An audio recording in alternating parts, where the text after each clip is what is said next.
하나님 말씀은 창세기 2장 4절부터 25절까지 우리 한번 같이 하나님 말씀 찾아보겠습니다. 화면을 보시면 잘 나와 있습니다. 우리 같이 한번 읽어봐요. 시작.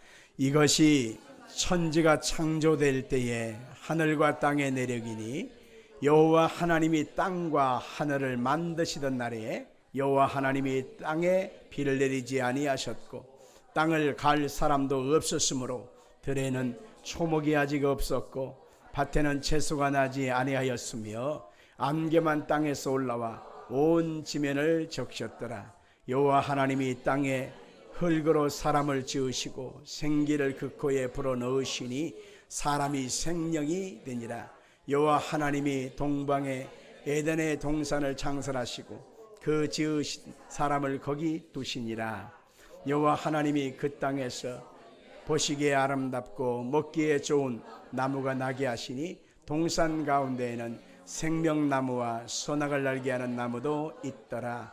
강이 에덴에서 흘러나와 동산을 적시고 거기서부터 갈라져 네 근원이 되었으니 첫째 이름은 비손이라. 금이 있는 하일라 온 땅을 둘렀으며 그 땅의 금은 수는 그곳에는 베들리엄과 호마노도 있으며 둘째 강의 이름은 기혼이라.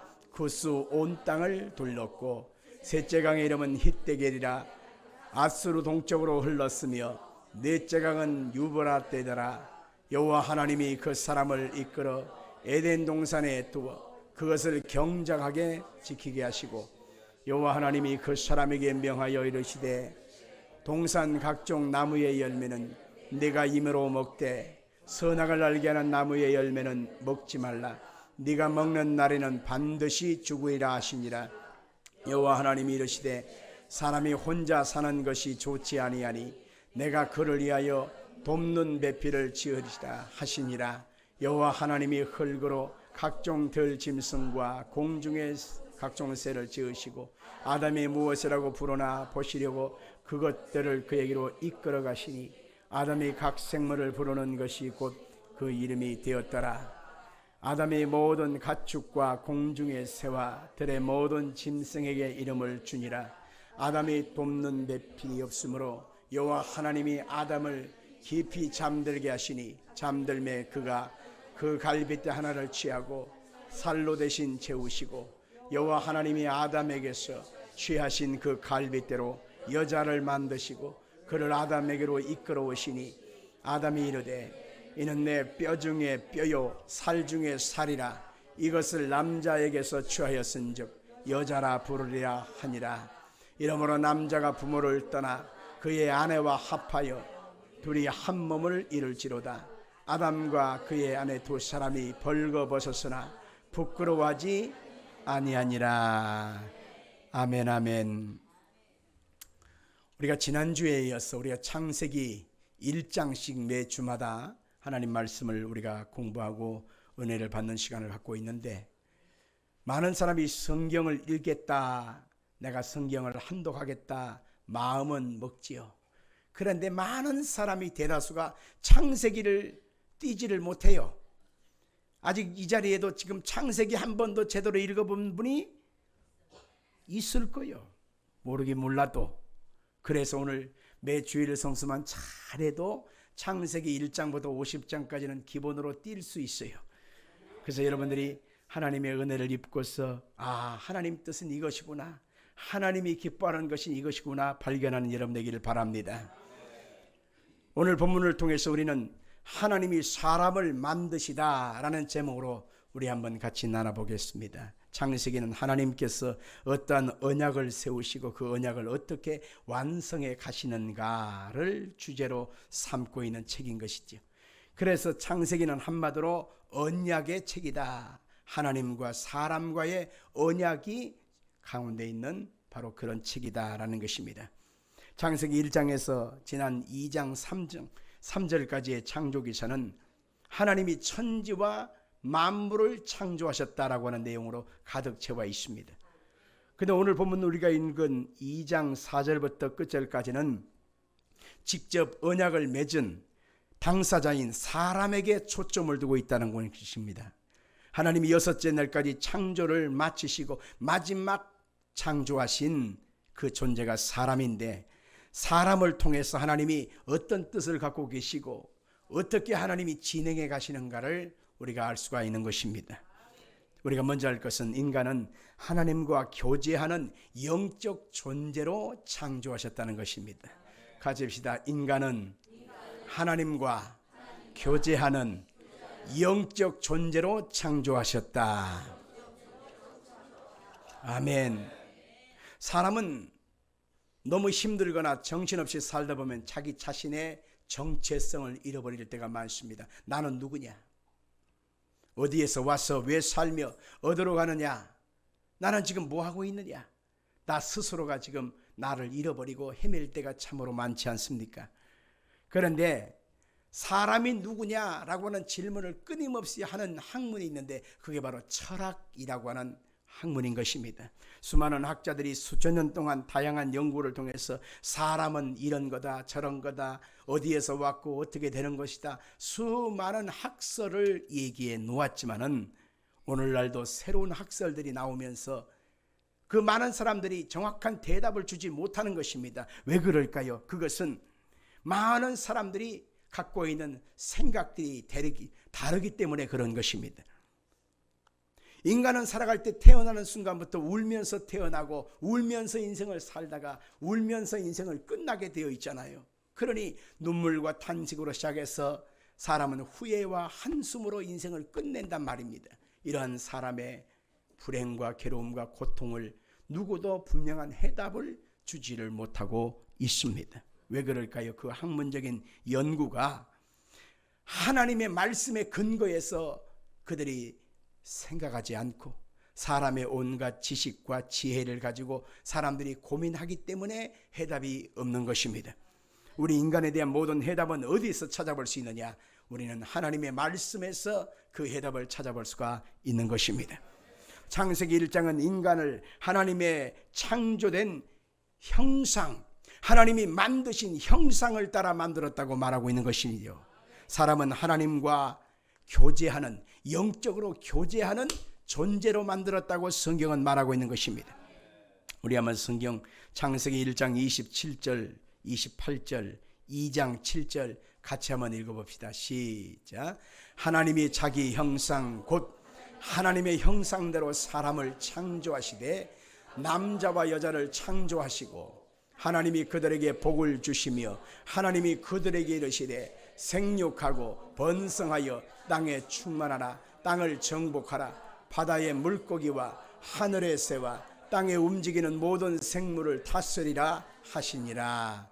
여호와 하나님이 땅에 흙으로 사람을 지으시고 생기를 그 코에 불어넣으시니 사람이 생명이 되니라. 아멘. 여러분들, 하나님이 이 땅에 지구에 사람만 만든 것은 아닙니다. 우리가 지금 우리의 주변에서 수많이 만나볼 수 있는 강아지도 만들었고 고양이도 만들었습니다. 큰 거는 호랑이나 사자도 만들었지요. 원숭이도 만들었지요. 그런데 우리가 알고 있듯이 이러한 짐승들의 한결같이 그들은 하나님 앞에 찬양했더라, 하나님께 기도했더라, 하나님 앞에 의지했더라, 하나님 말씀을 사모했더라. 여러분, 그것을 적용할 수 있나요? 없습니다. 짐승에게는 영을 주지 않았기 때문에 하나님을 예배하고 하나님을 만나고 하나님과 교통할 수가 없는 것입니다. 오로지 사람에게만 하나님이 영을 부어 넣어서 하나님이 그 사람과만 만나게끔 하나님이 역사해 주신 것입니다. 그래서 사람은 하나님의 이름을 부릅니다. 사람은 하나님의 이름을 찬양합니다. 사람은 하나님의 이름으로 기도합니다.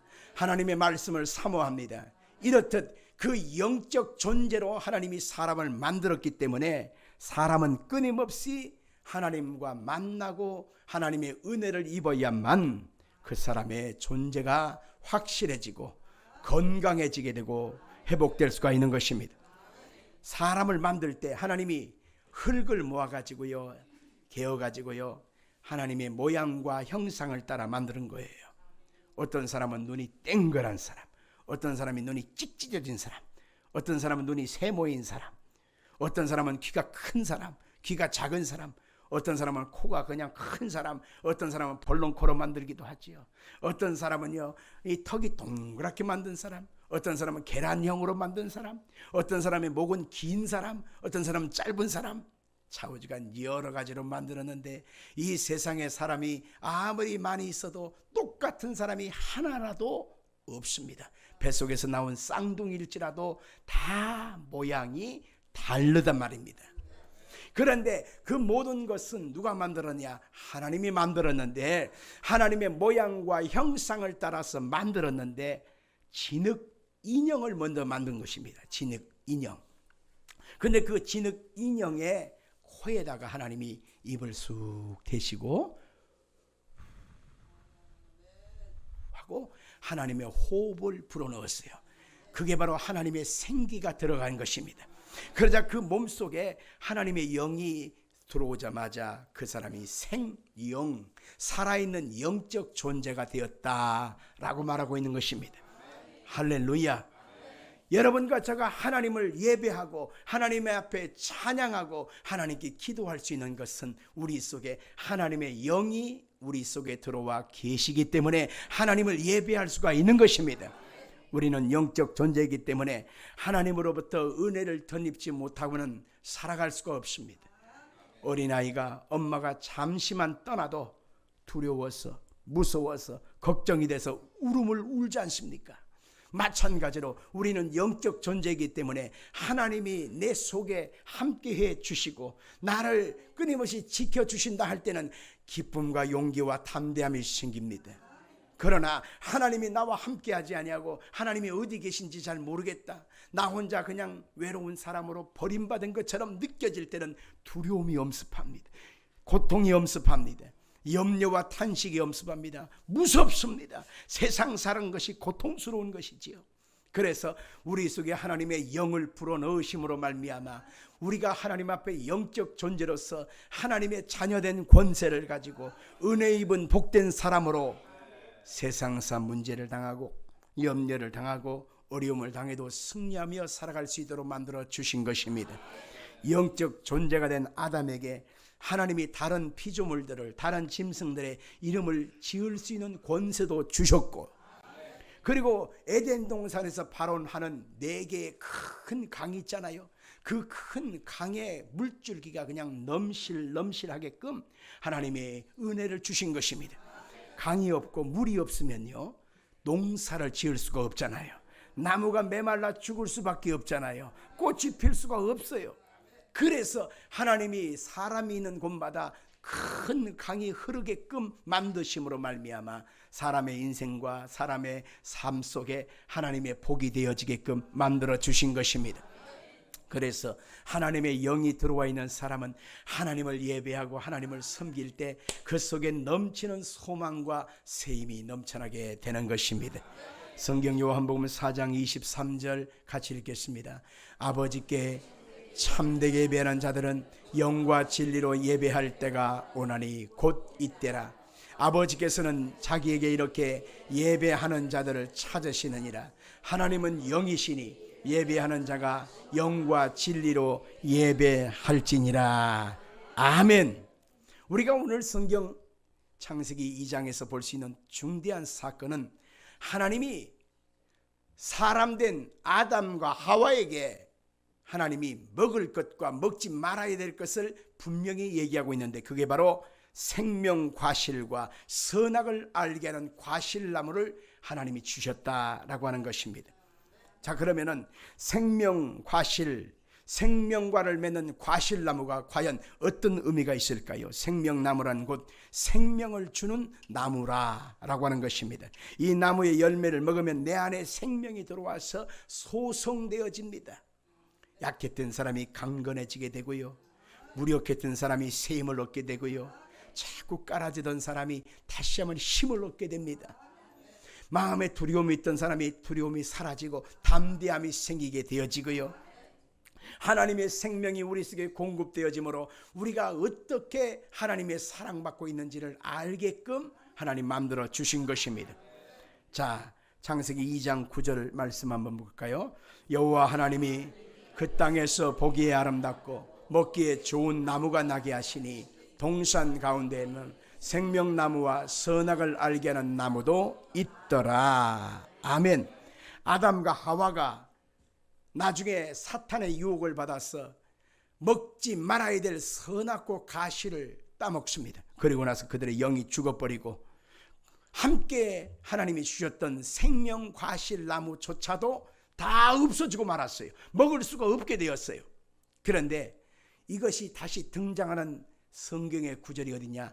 요한계시록 2장 7절에 보니까 다시 하나님이 생명 과실을 주시는 경우가 있습니다. 읽어볼까요? 귀 있는 자는 성령이 교회들에게 하시는 말씀을 들을지어다. 이기는 그에게는 내가 하나님의 낙원에 있는 생명나무의 열매를 주어 먹게 하리라. 아멘. 하나님께서는 예수 그리스도로 말미암아 죄 사함 받고 하나님의 자녀된 신분을 회복한 사람들에게 하나님이 생명 과실을 다시 주심으로 그것을 먹게 하여 하나님의 은혜 속에 살아갈 수 있게 만들어 주신 것입니다. 생명 과실을 통해서 하나님의 자녀들은 놀라운 빛을 얻게 되고 소망을 얻게 되는 것입니다. 생명 과실을 먹은 자에게는 어둠이 물러가고 빛이 임하게 되는 것입니다. 죽음이 물러가고 하나님 앞에 영생의 역사가 있게 되는 것이지요. 빛이 있는 곳에는 사랑이 역사하지요. 생명나무의 과실을 먹으면 마음속에 들어와 있던 미움이나 분노나 갈등이나 마음에 화병이 들어와 있는 사람들이 다 사라지고 마음에 평강이 임하게 되는 것입니다. 하나님의 사랑과 하나님의 용서가 꼽히게 되어 있는 것입니다. 그래서 이 생명 과실이 무엇이냐? 과연 이 생명 과실은 무엇을 의미하는 것이냐? 우리가 알 필요가 있는데 이것은 곧 예수 그리스도 그 자체가 곧 생명 과실인 것입니다. 영접하는 자 곧 그 이름을 믿는 자들에게는 하나님의 자녀가 되는 권세를 주었으니 라고 말하고 있습니다. 예수님을 내 마음에 믿고 예수님이 나의 주님이라고 고백되는 사람 속에 하나님의 사랑이 임하게 되는 것입니다. 예수님이 그 속에 와 계시는 것입니다. 그래서 예수님이 계신 그 사람은 생명 과실을 갖고 있는 것과 같은 것입니다. 이런 사람이 가는 곳마다 놀라운 승리가 있다는 것입니다. 마가복음 16장 17절 같이 한번 보겠습니다. 시작.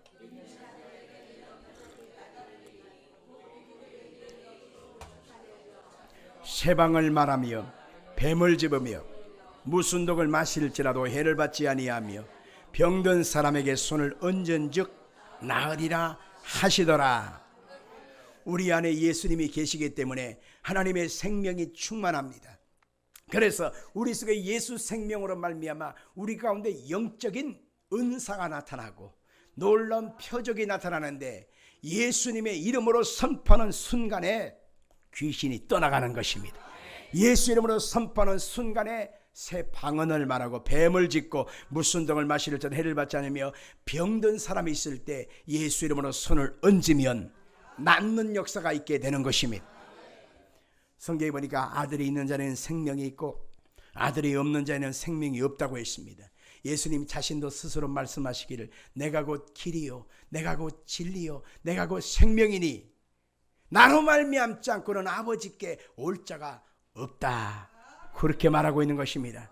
요한계시록 22장 1절로 3절에 보니까 생명수 강하실이 어떤 의미가 있는지를 얘기합니다. 읽어봅시다. 또 저가 수정같이 맑은 생명수의 강을 내게 보이니 하나님과 및 어린 양의 보좌로부터 나와서 길 가운데로 흐르더라.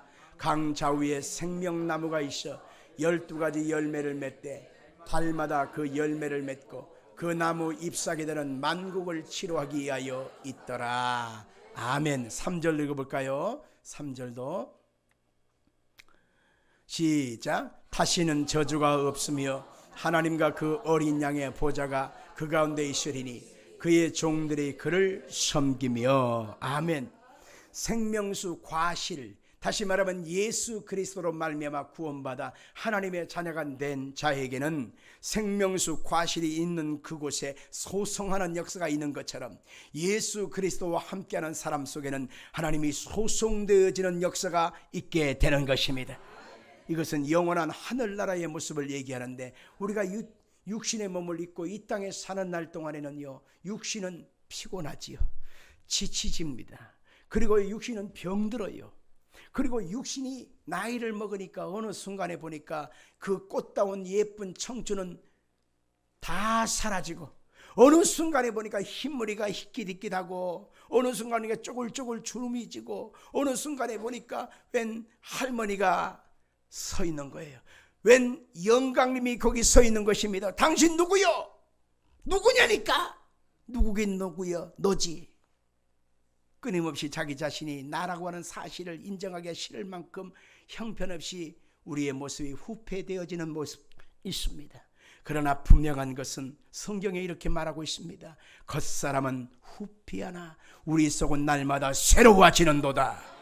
예수 그리스도의 생명이 우리 속에 들어와져 있으면 예수님의 생명의 역사는 썩거나 늙거나 병들거나 지치지 않아요.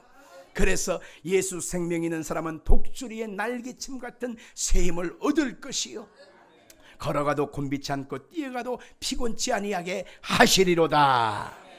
우리가 예수 생명을 덧입고서 이 땅에서는 승리하며 살다가 이 땅의 시간이 다 끝나면 하나님께서 예비하신 새하늘과 새 땅으로 우리를 이끌어서 생명수 과실이 주렁주렁 달려있는 하나님의 영원한 본향 천국에서 거하게 되는 것입니다. 그 생명 과실이 달마다 열매를 맺는데요, 웬만한 과실들은 보통 1년에 한 번밖에 맺지 않지 않습니까? 다 따버리면 없잖아요. 그런데 따먹으면 또 열매 맺고, 따먹으면 또 열매 맺고, 할렐루야. 그러면 사람은 먹었으면 어떻게 돼요? 소화를 시켰으니까 화장실로 가야 될 거 아니에요, 그죠? 그런데 여러분들, 우리가 사는 세상은 화장실이 꼭 필요합니다. 그런데 천국은 화장실이 있을까요? 없을까요? 천국은 화장실이 있을까요? 없을까요? 있다. 내리시고. 없다. 가봐야 알겠다. 가볼 필요 없고 이 땅에서 우리가 생각을 좀 해보세요. 천국은 좋은 것만 있는 곳입니다. 썩고 병들고 오염되고 그냥 탕류가 흐르는 그런 곳이 아닙니다. 천국은 좋은 곳입니다. 오염되고 썩은 것이 없어요. 그래서 천국은 너무 귀한 것이기 때문에 우리가 좋은 집에 이사가면 딱 발을 뻗는 순간에 아이고 좋다, 여가 천국이야, 그렇잖아요. 천국이 나쁘다면 그런 말을 할 수가 없지 않습니까? 만약에 천국에 화장실이 있다면 그 천국은 똥통으로 가득할 것입니다. 집집마다 화장실을 설치지 않으면 건축 허가를 내주지 않잖아요. 그런데 천국은 화장실이 없어요. 왜냐하면 먹지 않습니까? 생명과실을 먹으면요, 소화가 되고 기쁨이 되고 충만이 되고 소망이 되고 기쁨과 감사가 충만하지요. 그러면 소화는 먹었으니까 이제 나가야 될 거 아닙니까? 나가긴 나가는데 뒤로 향기가 돼서 싹 빠져요. 향기가 돼서. 안 믿는 눈치인데 그때 내가 꼭 확인시켜 줄 거예요. 같이 가서 이영롱 원사님 와봐요. 내가 그때 그랬잖아요. 향기가 돼서 빠져나간다고. 그렇습니다. 우리가 지금 사는 것이 힘이 들고 고달프고 마음고생하고 힘이 들고 아프고 짜증나고 너무 사는 것이 고달플지라도 우리가 꼭 기억해야 될 일은 예수 생명을 내 속에 가득히 품고 살면 우리는 예수님과 함께 영원한 천국으로 이사가는 날이 온다는 것입니다. 할렐루야. 그래서 예수님의 생명 과실, 예수님의 이름을 꽉 붙잡아야 될 이유가 거기에 있는 것입니다. 그래서 우리는 예수님만 생각하고 예수님만 바라보고 예수님의 말씀만 듣고 예수님을 찬양하고 예수만 마음에 품고 예수님의 손잡고 동행하고 예수님만 쫓아가는 것입니다. 그게 예수 믿는 사람의 삶의 길이요 방향성이라는 사실을 잊지 말기를 바랍니다. 그러면 두 번째로 선악을 알게 하는 과실, 이것은 또 무엇을 의미하는가요? 여러분, 성경에 분명히 말합니다. 생명 과실을 먹으라 그러면 산다는 것입니다. 그러나 선악을 알게 하는 과실을 먹으라고 그랬어요? 먹지 말라고 그랬어요? 먹지 말라는 것입니다. 먹는 날에는 네가 어떻게 된다? 반드시 죽는다는 것입니다. 창세기 2장 16절 이하를 같이 보겠습니다. 시작.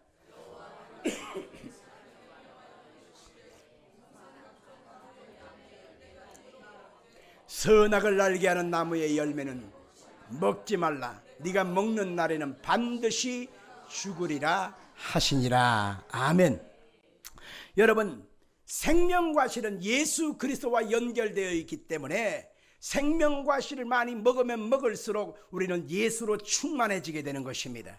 영원히 사는 것입니다. 그런데 선악을 알게 하는 과실은 누구와 연결되어 있느냐? 바로 사탄, 마귀와 연결되어 있는 것입니다. 그래서 생명과실은 먹으면 살지만 선악을 알게 하는 과실을 먹으면 네가 반드시 죽으리라, 그렇게 말하고 있는 것입니다. 우리의 마음속에 그럴싸한 유혹을 갖다 주고 먹어라. 내 마음속에 신앙생활을 택할 것이냐 세상을 택할 것이냐의 갈등과 여러 가지 유혹 속에서 우리가 선악을 알게 하는 과실나무처럼 우리의 마음에 그럴싸한 세상의 유혹을 덥석 삼켜버리면 결국 내 영혼이 죽임을 당하는 사실이 있게 되는 것입니다. 악과 어둠은 하나님의 나라에는 존재하지 않습니다. 그런데 악을 알 필요도 없고 악을 선으로 만들 수도 없는 것입니다. 죄는 죄를 낳게 되어 있고 마귀는 손대지 말고 가까이 하지도 말고 쫓아버려야 되는 것이지 마귀의 소리를 쫓아가면 안 되는 것입니다. 선악을 알게 하는 과실의 나무를 우리가 먹게 되면 반드시 죽는다고 성경에 말하고 있는 것입니다. 우리가 작은 것이라도 독을 마시면 몸에 해가 되지 득이 되지 않습니다. 바이러스가 우리의 눈에 안 보이지만 그게 우리의 몸속에 들어오면 온몸에 퍼져서 그래서 병이 되고 결국 이 사람이 중한 질병으로 나아갈 수밖에 없지 않습니까? 바로 그런 것처럼 우리 속에 작은 악이라도 그 모양이라도 성경은 버리라고 말하고 있는 것입니다. 죄는 자라갑니다. 자꾸 시작된 것이 작게 포장하지만 나중에 그 죄가 자라서 커지고 거대해지고 그 죄가 나를 완전히 점령해버린다는 사실입니다. 그래서 속담에 있지 않습니까? 바늘도둑이 소도둑 된다고 있지 않습니까? 우리가 이 형편없는 속담처럼 보이지만 아닙니다. 작은 잘못된 죄가 큰 사망으로 우리 가운데 다가오는 것을 알아야 하는 것입니다. 그런데 선도 알 수 있고 악도 알 수 있어. 선악을 알 수 있어. 네 눈이 밝아져 네가 하나님처럼 될 수 있어. 마귀가 유혹했습니다. 그러니 그 순간에 그것을 덥석 따먹고 남편에게도 주었습니다. 결국 그것은 그들이 하나님처럼 될 수 있다고 하는 그 말 한마디에 그냥 넘어가 버리고 만 것입니다. 여러분, 선악과는 마귀와 연결되어지는 통로입니다. 이것을 먹으면 결국 내 영혼은 반드시 죽게 된다라고 하는 사실인 것입니다. 어떤 사람이 집 안에다가 가스를 틀어놓고 창문 틈을 다 막아놓고 그러고 나서 그 자리에서 누워 있습니다. 근데 자기만 누워 있는 것이 아니라 여러 사람이 같이 누워 있어요. 집안 식구들이. 그러면요 어떻게 되나요? 튼 사람은 한 사람인데 그 집안에 있는 모든 사람이 큰 위기와 목숨을 잃는 일이 생기고 말지 않습니까? 가끔 차 안에다가 번개탕 튀어서 온 식구들이 한꺼번에 그냥 고통을 당하는 경우가 있지 않습니까? 이런 것처럼 한 사람이 시작된 죄가, 한 사람이 시작된 그 사망이 모든 사람에게 임하였다고 말하고 있습니다. 아담이 하나님 앞에 지은 그 죄가 결국 아담의 후손으로 이어받은 모든 사람이 사망 가운데 있게 되었다라고 말하고 있는 것입니다.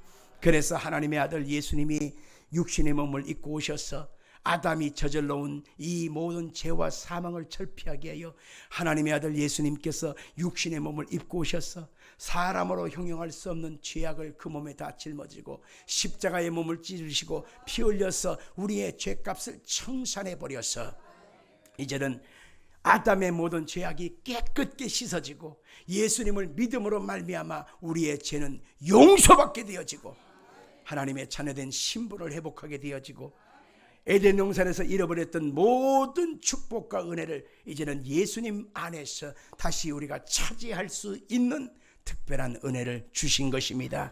이것을 가리켜서 성경은 바로 복음이라고 말하고 있는 것입니다. 사람들은 선악과를 자꾸 먹으면서 이 선악과가 시키는 대로 자꾸 내가 선과 악을 구분하겠다고 말합니다. 오늘날의 모든 교육들도 선과 악을 가리킵니다. 모든 방송에서도 선과 악에 대해서 말합니다. 뉴스에서도 무엇이 옳고 무엇이 옳지 않다 끊임없이 말하고 있습니다. 그러나 희한한 것은 그들이 말하는 선과 악의 결과를 놓고 보면 싸움이 있고 전쟁이 있고 죽이게 되고 죽는 일들만 생기게 된다는 것입니다. 우리가 지금 텔레비전을 보다 보면 여기에서 이렇게 수만 명이 모였다, 저기는 쬐끔 모였다, 그러니 우리가 많이 모였으니까 옳다, 적게 모였으니 틀리다. 여러분들, 이게 뭐하는 짓거리예요? 많이 모이는 것이 선입니까? 적게 모이는 것이 악입니까? 우리는 옳고 너희는 틀리다, 이렇게 이분법적으로 말한다면 그것은 굉장한 착각인 것입니다. 우리가 세상을 살아갈 때에 항상 마귀가 시키는 대로 옳고 그르고 선과 악의 기준을 따라서 항상 이렇게 말하면 사람은 반드시 죽게 되는 결과밖에 없는 것입니다. 사랑이 있을 수가 없는 것이지요. 그러나 생명과실을 우리가 먹게 되고 예수님을 마음에 품게 되어지면 이제는 선과 악의 기준을 통해서 세상을 보고 사람을 보는 것이 아니라 우리는 예수님의 마음으로 세상을 보고 예수님의 눈으로 사람을 대할 수 있게 되는 것입니다. 아멘 할까요? 그래서 우리는 생명과실 대신 예수님을 자꾸 먹고 더 많이 먹고 예수로 가득 채워야만 하는 것입니다. 따라 같이 말씀해 주시기 바랍니다. 예수님은 해답이다. 예수님은 정답이다. 예수님만이 맞다. 동의하십니까? 우리는 성경을 보다 보면 참 예수님의 마음이 얼마나 귀한 것임을 알게 되어져요. 한 집안에 아버지에게는 두 아들이 있었어요. 몇 명? 두 명의 아들. 큰 아들은 아버지의 명을 쫓아서 늘 순종도 잘하고 농사일도 도와주고 아주 책임감 있게 잘해요. 근데 둘째 아들이 별나요. 이 둘째 아들은 너무 대바라지고 너무 세상을 먼저 알아버렸어요. 그래서 돈 버는 것보다 돈 쓰는 재미를 먼저 배우다 보니까 뭐 세상의 쾌락, 오락, 즐거움 이것을 쫓아서 지가 마음대로 살고 싶은 거예요. 그래서 아버지한테 말합니다. 아버지, 돌아가시면 유산 상속할 거 아닙니까? 아버지 재산을 먼저 나한테 뚝 띄워주시지요. 이야, 이 싸가지 바가지 좀 봐요. 이 상황에서 아버지 재산을 먼저 달라고 그러는 거예요. 그러니 참 맨날 이렇게 닦아채우니 어떻게 할 수가 없어서 그래 알았다. 그리고 재산을 넘겨주었습니다. 받자마자 이 아들이 어디로 가나요? 먼 나라에 갑니다. 거기서 허랑방탕하여 다 써버립니다. 그 허랑방탕 속에는 모든 죄가 다 들어있어요. 돈이 다 떨어졌어요. 이제는 오갈 데가 없어서 취직 자리를 찾는데 취직이 되지 않습니다. 다 어려우니까. 그래서 어디를 기거할 수 있도록 어디를 들어갔느냐면 돼지치기, 거기에 들어갔습니다. 이스라엘 사람들은 돼지고기도 먹지도 않고 돼지치기도 하지 않아요. 양만 합니다. 양, 소. 그런데 돼지치기를 한다는 것은 이방 땅이라는 것입니다. 이방인들이죠.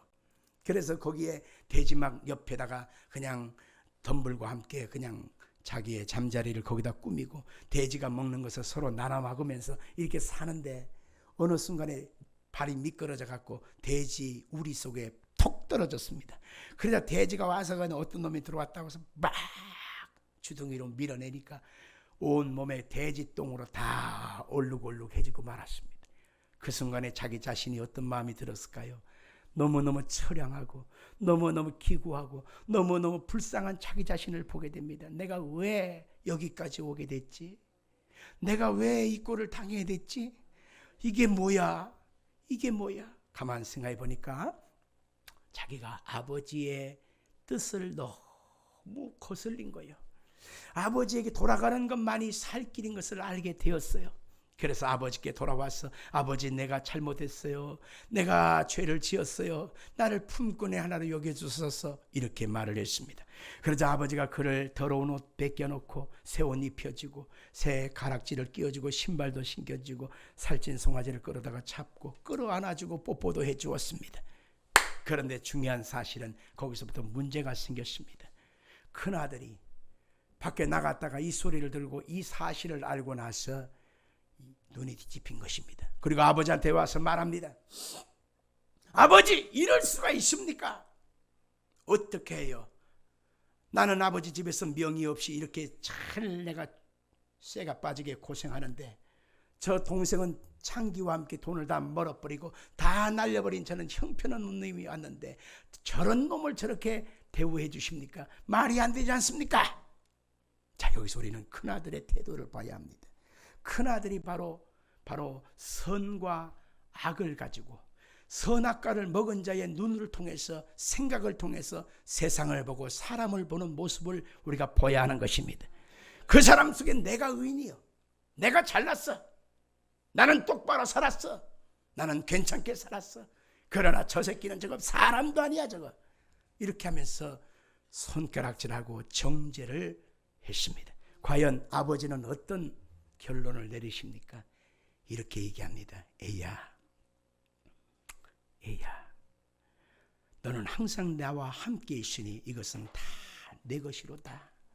그러나 네 동생 그놈은 잃어버렸다가 다시 찾았잖아. 죽어버렸는 줄 알았는데 살아서 왔잖아. 그러니 내가 기뻐하고 즐거워하는 것이 마땅하지 않겠니? 아멘, 아멘. 하나님의 마음을 여기서 볼 수 있어야 하는 것입니다. 하나님의 그 마음을, 여러분들 하나님의 생각을 우리 속에서 볼 수 있어야 하는 것입니다. 우리는 끊임없이 선과 악을 가지고 세상을 보고 사람을 보고 동료를 보고 우리 믿음의 형제들을 바라볼 때가 있습니다. 여러분, 그렇지 않아요?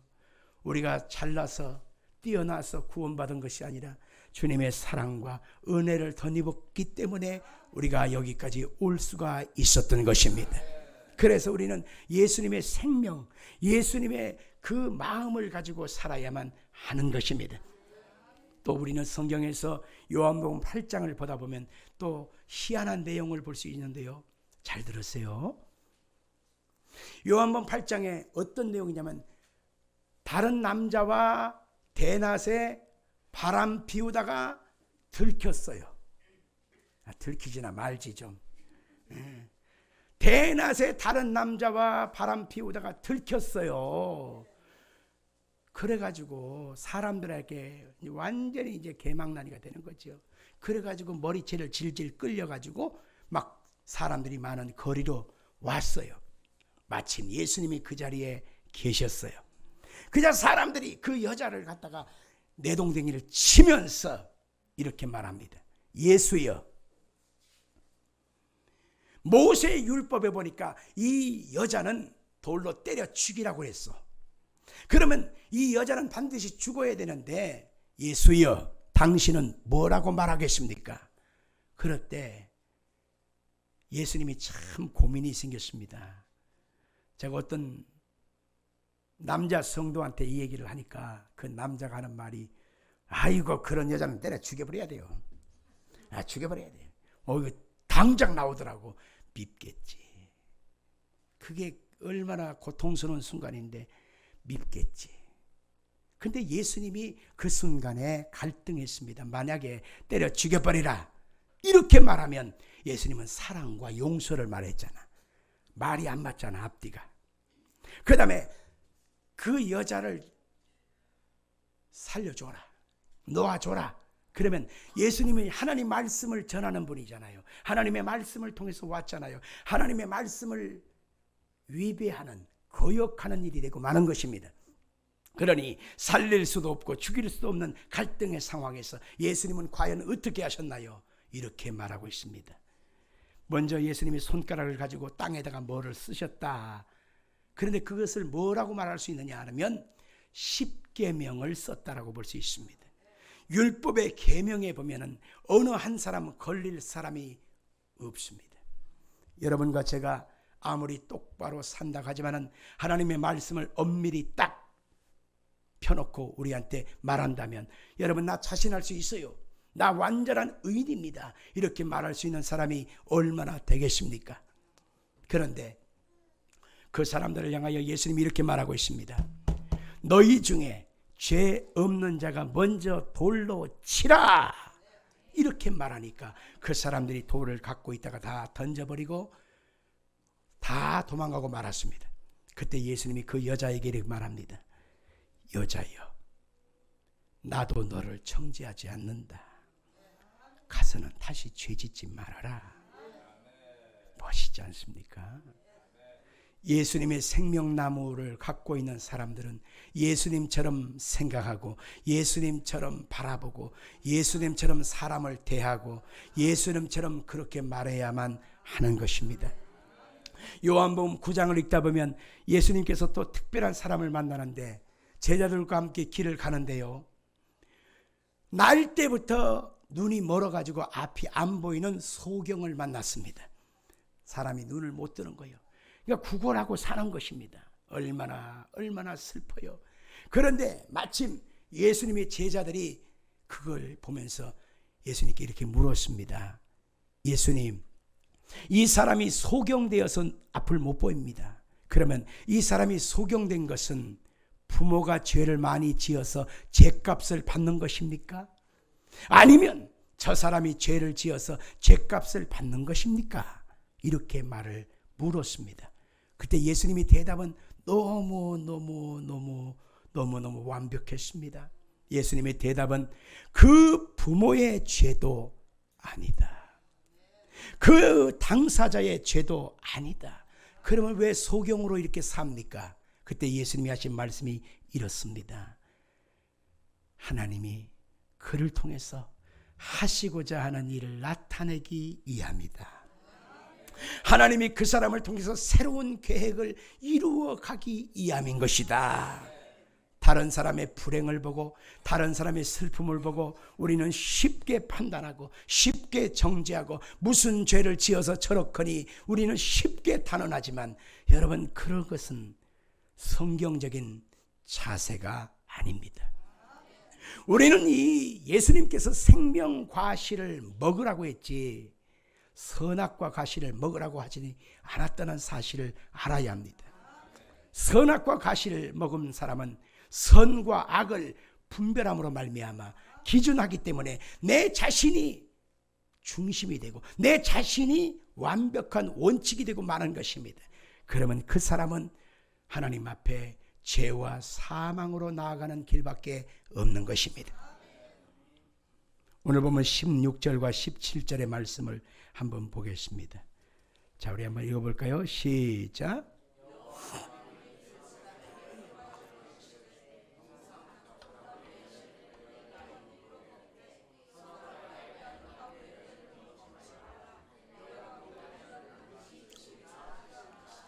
기억하십시오.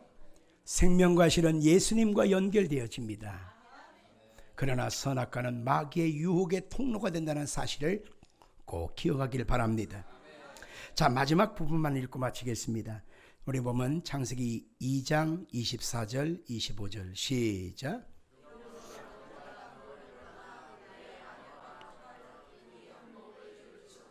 아담과 그의 아내 두 사람이 벌거벗었으나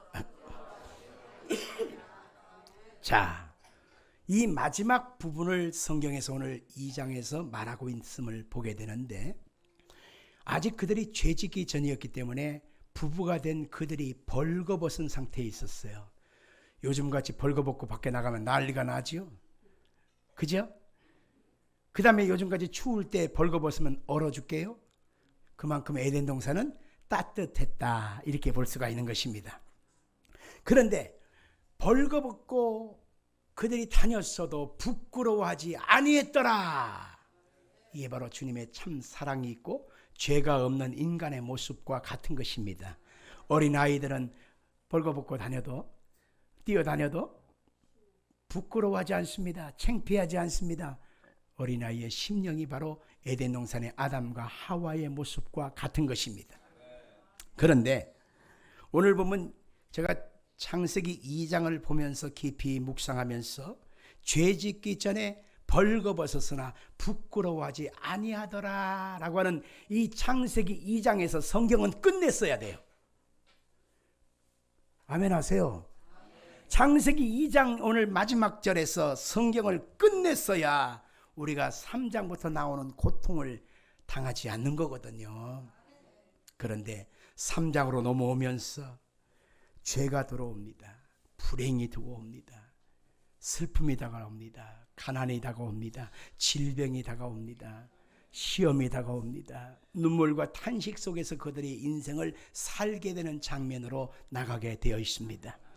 그런데 하나님이 그들과도 함께 하셔서 하나님의 구원과 생명의 길을 열어가시는 놀라운 역사가 창세기 3장에 시작되게 되는 것입니다.